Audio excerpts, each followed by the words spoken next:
Namaku Dewi. Di sini aku mau melanjutkan kisahku yang sebelumnya. Seperti yang aku bilang, ayahku adalah sosok yang tegas dan terlihat sedikit galak. Dan ayahku sosok yang disegani banyak orang karena ketegasannya. Dan disinilah aku pun sebagai anak sangat menghormatinya. Tapi itulah yang terjadi. Di balik ketegasan ayahku menanam luka yang sangat dalam. Aku sebagai anak tertua harus menjadi korban kebejatan ayah kandungku sendiri. Entah apa yang ada di dalam pikirannya sampai dia begitu tega merusak anak perempuannya sendiri. Anak yang seharusnya dia lindungi dan ia kasihi, tapi harus menjadi korban nafsu birahinya. Pada suatu hari sebelum kejadian itu menimpaku, aku berada di rumah ibuku. Dan aku pun pamit sama nenek kalau nanti sore aku mau ke rumah ayah seperti biasanya. Tapi entah kenapa waktu itu nenek melarangku dan nenek bilang kalau nenek sedang tidak sehat dan ingin ditemani aku karena aku adalah cucu kesayangannya yang ia rawat dari kecil sampailah aku besar. Tapi aku tetap memaksa pergi karena aku kasihan adikku Evi. Evi kemana-mana selalunya sama aku, tapi waktu itu aku tidak membawa dia ke rumah ibuku, dan aku pergi sendirian. Waktu menunjukkan jam 5 sore, dan aku pun pulang ke rumah ayah. Setelah sampai di sana, seperti biasa, aku masak untuk makan malam ayah dan sekeluarga. Waktu menunjukkan jam 10 malam dan waktunya untuk tidur. Seperti biasa, aku sama adik kecilku Evi masuk ke kamar tidur dan mengunci pintu kamar seperti biasa. Lalu kami pun tidur bersama. Waktu itu tepat malam Rabu. Dan aku pun tidur sangat lelap dan aku tidak sadar kalau ada orang masuk ke kamarku.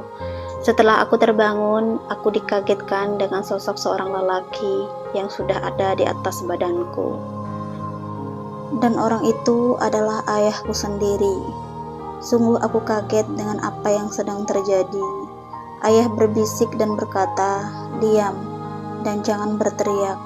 Kalau kamu teriak, kita semua akan malu, terutama ibu kamu."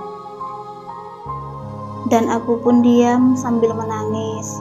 Tuhan, kenapa semua ini harus terjadi kepadaku? Apa salah aku dan ibuku sehingga aku harus mendapatkan cobaan seberat ini? Walaupun aku menangis, ayahku tidak peduli dengan apa yang telah ia lakukan kepada anak kandungnya sendiri. Begitu tega dan begitu bejat perbuatan ayahku ini. Ayah yang selama ini aku harapkan kehadirannya dalam hidupku telah menghancurkanku dengan sekelip mata. Dan aku pun tidak menyangka semua ini harus terjadi kepadaku. Ayah yang begitu aku hormati ternyata setan bertopengkan manusia.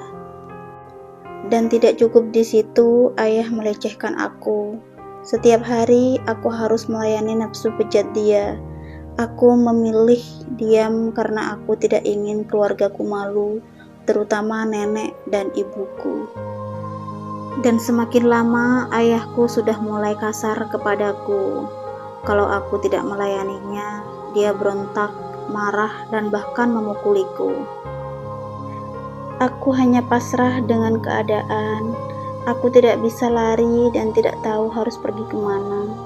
Yang di usiaku yang masih 15 tahun, aku hanya memikirkan nasib ibu dan nenekku kalau mereka tahu apa yang terjadi. Dan aku memilih diam dan tidak menceritakan apa yang telah terjadi kepadaku. Aku sayang nenek dan ibuku. Aku tidak ingin mereka malu dengan apa yang telah menimpaku. Aku hanya berteriak dalam hati, "Tuhan, kenapa harus aku? Dan kenapa harus ayahku sendiri? Kenapa aku harus lahir ke dunia ini kalau ternyata hidupku seperti ini?"